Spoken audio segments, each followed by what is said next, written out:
How to make boomerang video on Snapchat. Hey everyone, welcome back to the channel. In today's video, I'll show you how to make a boomerang video on Snapchat. So now, without further ado, let's get started. So here, first thing first, open the Snapchat app on your phone and make sure that you're logged in to your account. And now here, once you're inside the app, then what you can do is just press and hold on the capture button to record a short video. And here, once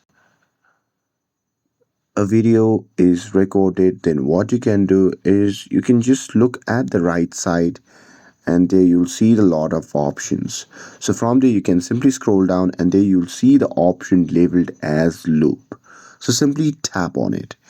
And now here, once you tap on it, then what it does is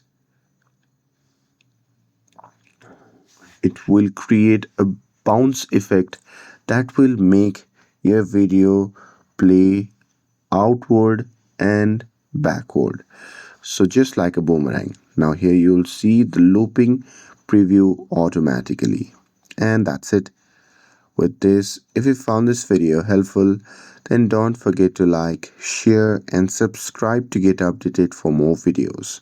Thanks for watching and I'll see you in the next video.